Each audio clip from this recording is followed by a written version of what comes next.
I'm Taylor Hull, driver of the Comp Cam's Corvette behind me.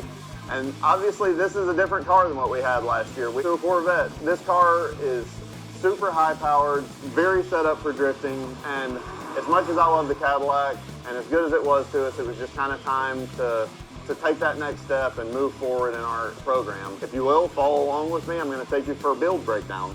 So you can see we're maintaining the car right now. We just finished doing a Liqui Moly oil change. We were on the 20W50. So this engine is a LS-based RHS block, Edelbrock supercharged LS7. So it's a true 427 cubic inch engine. This is a special unit from Edelbrock that puts out a lot more power. This thing's right about 1,000 horsepower.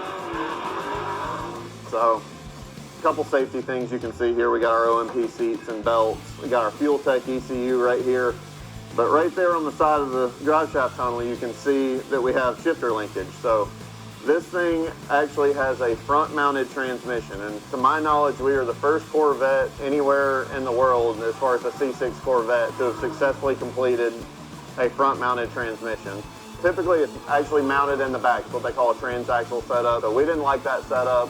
It's too complicated. There's too much to break. It's working great so far. We've proved that that is a viable, real thing that can be done. Saved us a ton of time, a ton of money. We're able to carry spares on board with the trailer with us, and it makes the car a lot more serviceable if you were to ever have any issues. This thing is essentially completely aftermarket. There's nothing GM left on the car. It looks like a Corvette, sounds like a Corvette, but it's really kind of our own version, our own creation of a Corvette. All the body panels have been changed. Even though Corvette stuff is light, we needed something lighter and easily fixable.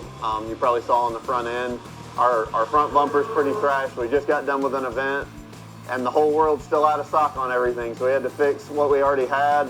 Zip tie it all back together. It was in like 9 pieces 2 days ago, but now it's all in one. It doesn't look the best, but it's on the car, and we have to start the event weekend with all the bumpers on the car. As far as suspension on the car, we've got Wisefab angle kit on the front.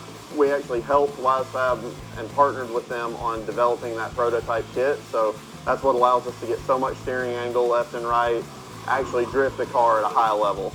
We've got Yellowspeed coilovers all the way around. They're 32-click adjustable. I kind of can't overstate how much grip this car actually produces relative to the Cadillac and what we had last year.